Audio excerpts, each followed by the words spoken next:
نحمده ونصلي ونسلم على رسوله الكريم أما بعد فأعوذ بالله من الشيطان الرجيم بسم الله الرحمن الرحيم وما أبرئ نفسي إن النفس لأمارة بالسوء إلا ما رحم ربي إن ربي غفور رحيم۔ پارہ نمبر 13 سورہ یوسف، رکوع نمبر 7، آیات نمبر 53، 54، 55، 56، 57۔ وما ابرئ نفسی، اور میں اپنے نفس کو بری نہیں کرتا۔ ان النفس لامارۃ بالسوء،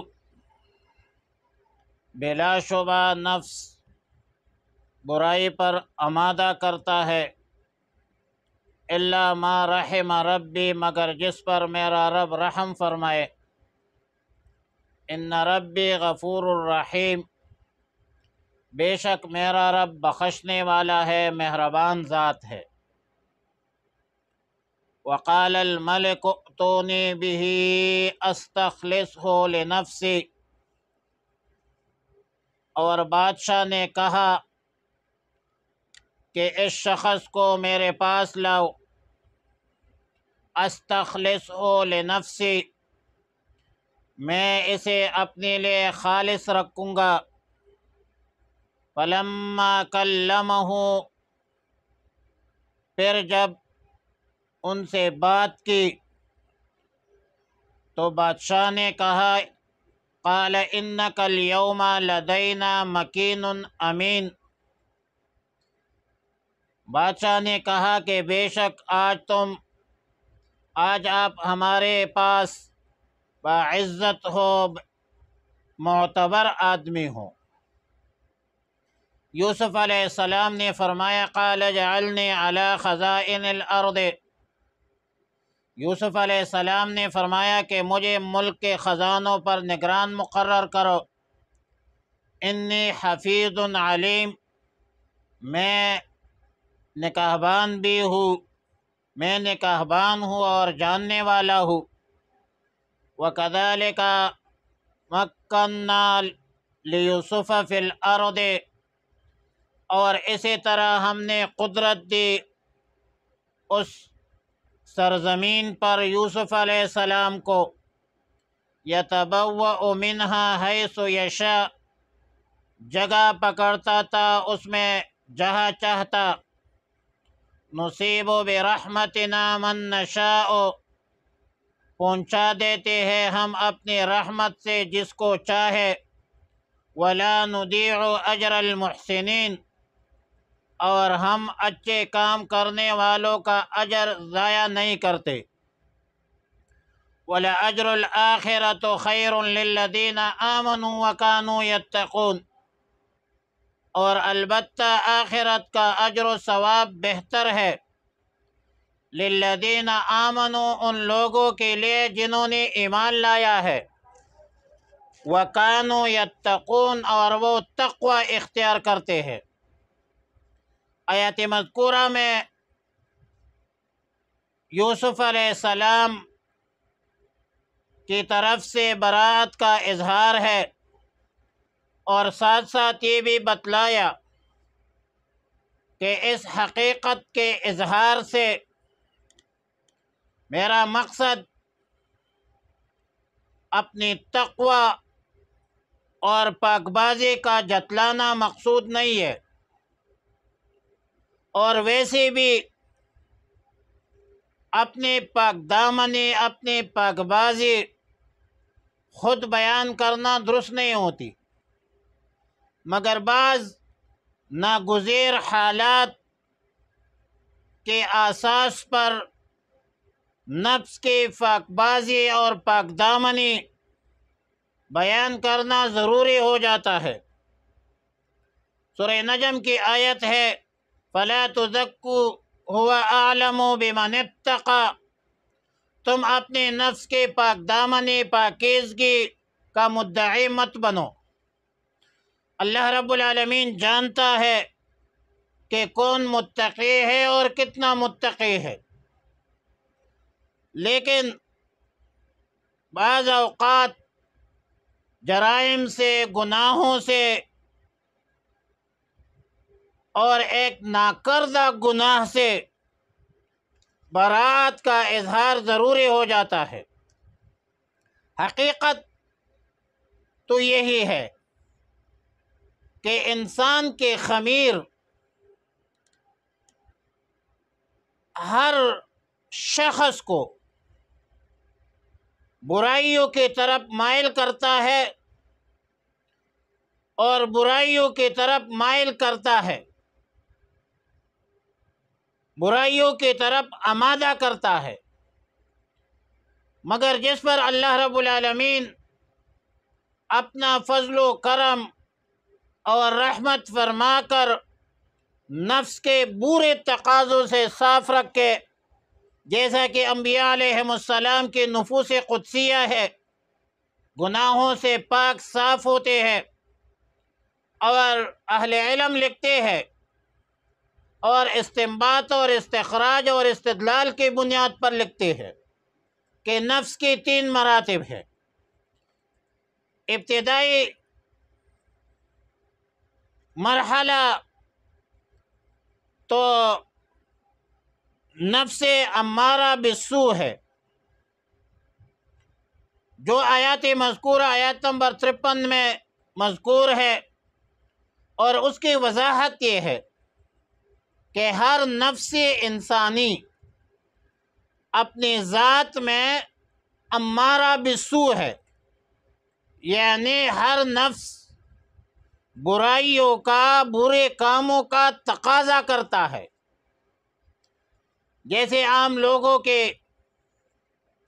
نفوس ہوتے ہیں جو آسمانی الہامی تعلیمات سے بے خبر، بے فکر، بے غور ہوتے ہیں،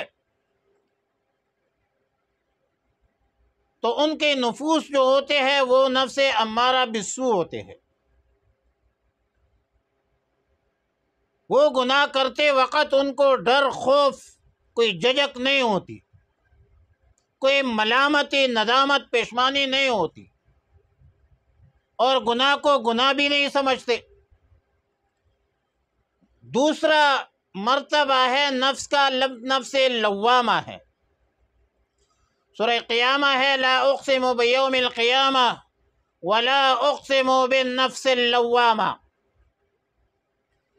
نفس لوامہ وہ نفس ہے جو نفس برے کاموں پر آپ کو ملامت کرے، اور یہ تب ممکن ہوگا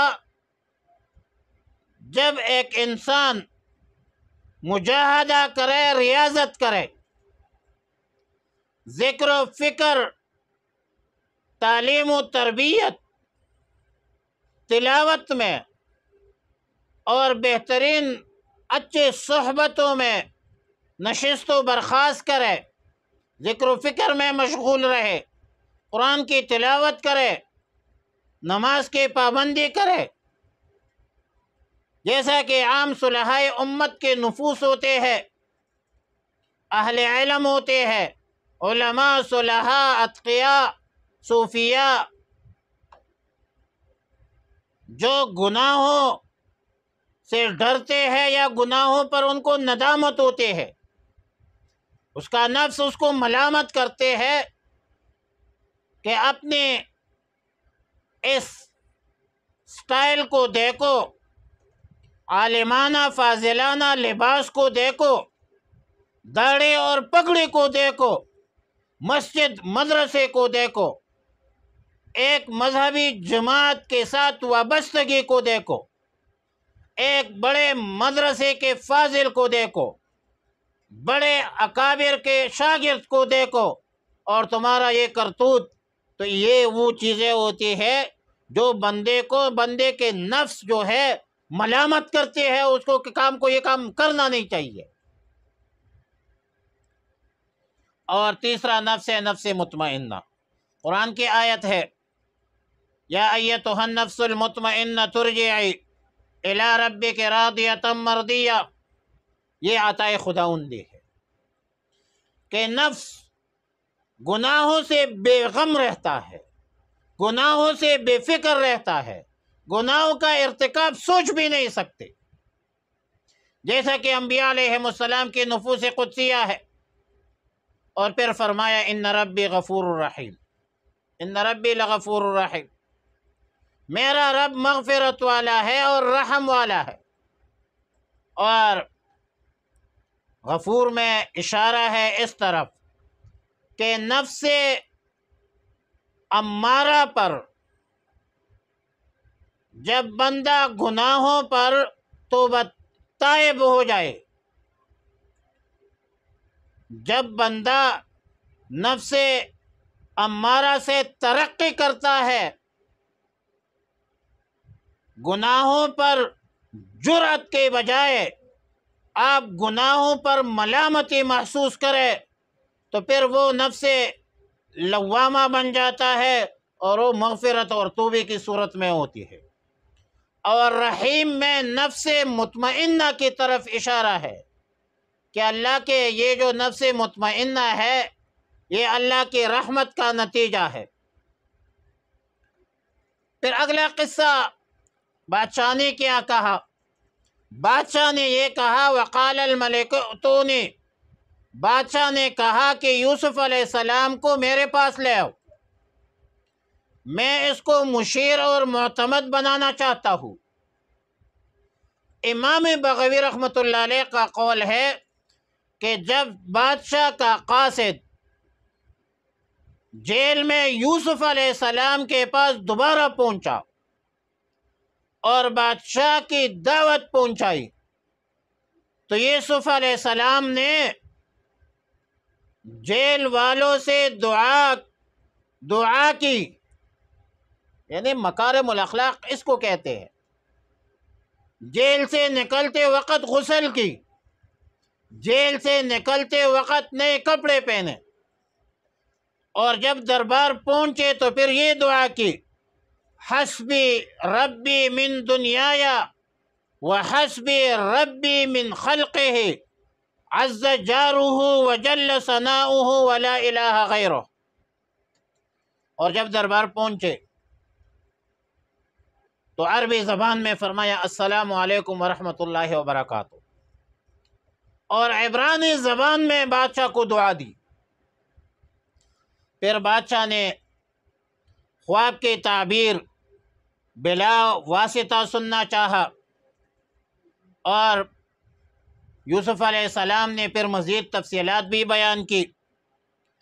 بادشاہ نے کہا کہ آپ کو یہ تفصیلات کیسے معلوم ہوئی؟ پھر اس کے بعد بادشاہ مصر نے مزید مشاورت شروع کی۔ یوسف علیہ السلام نے فرمایا کہ بھائی 7 سال بارشیں لگی ہوگی، 7 سال تک مسلسل بارشیں ہوگی، اس عرصے میں زیادہ غلہ اگائے، رعایا کو بھی پابند کرے کہ 5واں حصہ اپنے پاس ذخیرہ کرے۔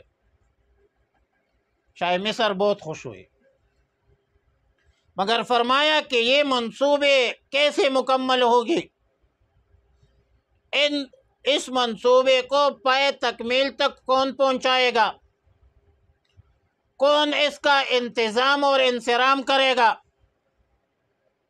تو یوسف علیہ السلام نے فرمایا اجعلنی علی خزائن الارض، مجھے ملک کے خزانے سپرد کیجئے، میں ان کی حفاظت بھی جانتا ہوں، میں اس کی حفاظت بھی کروں گا، مجھے پتہ بھی ہے کہ اس کو میں نے کیسے چلانا ہے۔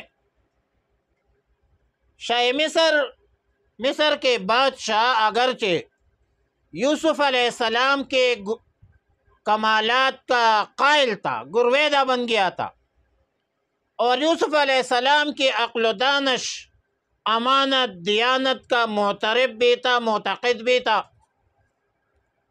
لیکن 1 سال حضرت سیدنا یوسف علیہ السلام کو شاہ مہمان رکھا، اور سال بعد مملکت کے تمام امور سیدنا یوسف علیہ السلام کو بادشاہ نے حوالہ کی۔ مفسرین لکھتے ہیں کہ اس عرصہ میں زلیخا کا جو خاوند تھا قطفیر، اس کا انتقال ہوا، تو شاہ مصر نے زلیخا کے ساتھ شادی کر لی، اور تاریخی روایات کے مطابق 2 لڑکی بھی پیدا ہوئی، 2 اولاد ہوئی تھی پیدا۔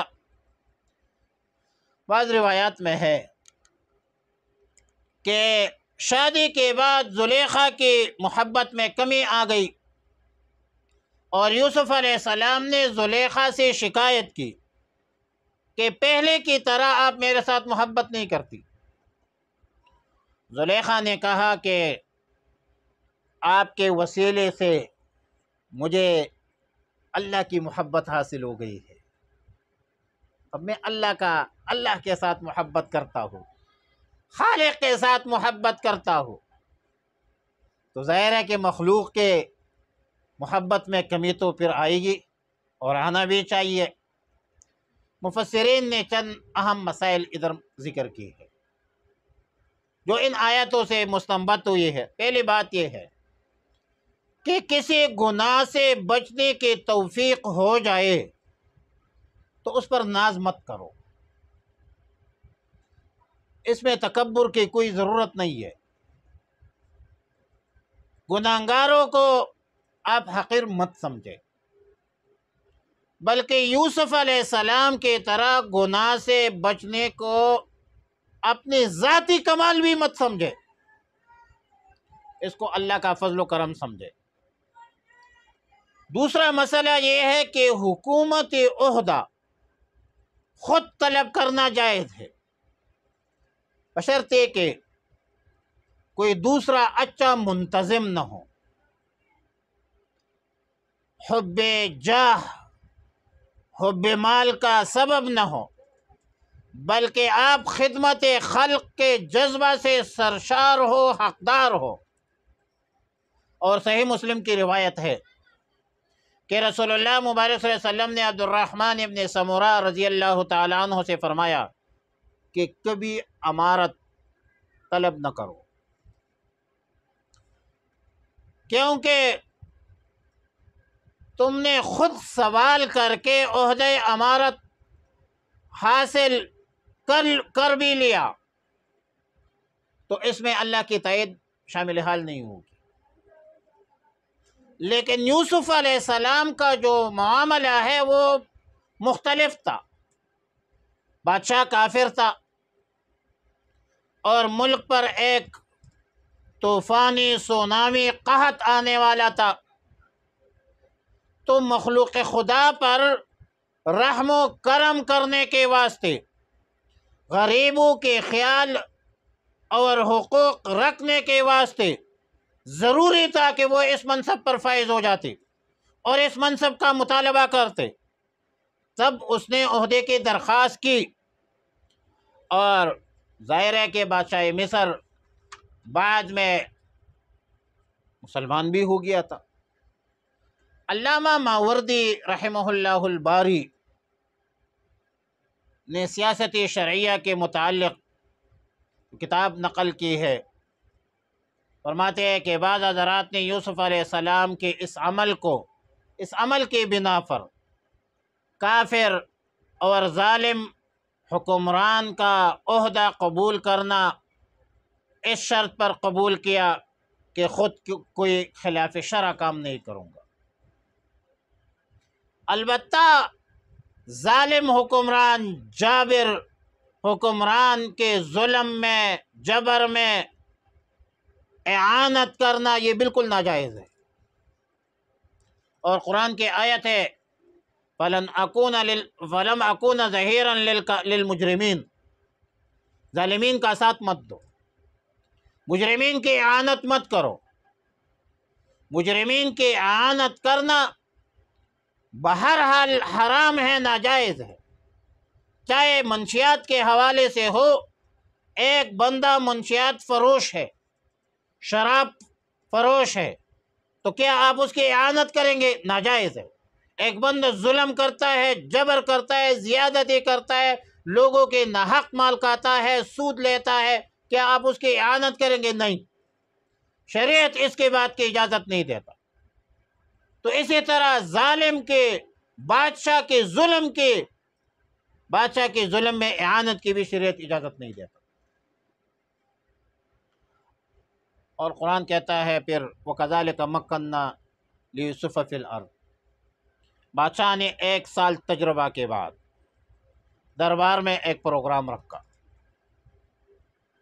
جس میں مملکت کے تمام عمال، معززین حکومت، گورنرز وغیرہ سب کو جمع کیا، اور یوسف علیہ السلام کے سر پر تاج رکھ کر مجلس میں لایا گیا، اور صرف خزانہ نہیں بلکہ پوری مملکت کی ذمہ داری اس کو مفوض کے حوالہ کی، اور عملاً یوسف علیہ السلام اقتدار پر فائز ہوئے اور بادشاہ وقت خود گوشہ نشین ہو گئے۔ یوسف علیہ السلام نے ایسی حکومت چلائی کہ پورے ملک میں امن و امان، سلامتی، خوشحالی، سوکالی عام ہو گئی تھی، اور صرف اللہ کے احکامات رائج اور نافذ تھی۔ اور پھر آخری آیت میں فرمایا کہ وَلَأَجْرُ الْآخِرَةُ خَيْرٌ لِلَّذِينَ آمَنُوا وَكَانُوا يَتَّقُونَ، یعنی آخرت کا اجر و ثواب اس دنیا سے بدرجہ بہت زیادہ بہتر ہے، لیکن ان لوگوں کے لیے جن لوگوں نے ایمان لایا ہے، جنہوں نے تقوی اختیار کیا ہے۔ مطلب اللہ تعالیٰ نے اپنے فضل و کرم سے یوسف علیہ السلام کو دنیا میں مثال حکومت عطا کی، اور جو بھی تقوی اختیار کرے ان کو اللہ تعالی دنیا اور آخرت کی نعمتوں سے مالا مال فرماتے ہیں۔ یوسف علیہ السلام کی حکمرانی کا حال تو یہ تھا کہ پیٹ بھر کر کھانا چھوڑ دیا تھا۔ شاہی محل میں باورچیوں کو حکم دیا تھا کہ دن میں صرف 1 مرتبہ دوپہر کو کھانا پکایا جائے، تاکہ شاہی محل کے سب افراد عوام کی بھوک میں، افلاس میں بھی حصہ دار بن سکے۔ اور یہ عبرت ہے آج ہمارے لیے۔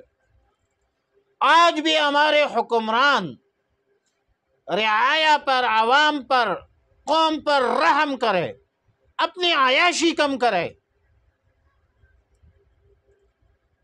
اور جو کہتے ہیں کہ ہم قوم کے نمائندے ہیں، تو پھر قوم کے ساتھ یکجہتی کرو۔ اگر قوم مشکل میں ہے تو تم کیوں مظلوم ہو؟ یہ تو نہیں ہو سکتا، یہ تو دغلی پالیسی ہے۔ یوسف علیہ السلام کے اندر اہلیت تھی، استعداد تھی، صلاحیت تھی، ظاہر ہے ادھر قحط بھی تھی، 7 سال تک قحط تھی، اور کیسے اس کو یوسف علیہ السلام نے اس کا انتظام کیا، انصرام کیا، امن آیا، خوشحالی آئی۔ معلوم ہوتا ہے کہ حکمران جب خود ٹھیک ہو جائے، یا تو عوام کی بنیاد پر حکمران آتے ہیں یا حکمران ٹھیک عوام کو کرتے ہیں، دونوں جہت ٹھیک ہے، ایک ہاتھ سے تو تالی نہیں بجتی۔ تو یہ ہمارے لیے عبرت ہے۔ اللہ تعالی ہمیں امن اور سلامتی، خوشحالی، ترقی نصیب فرمائے۔ پاکستان زندہ باد۔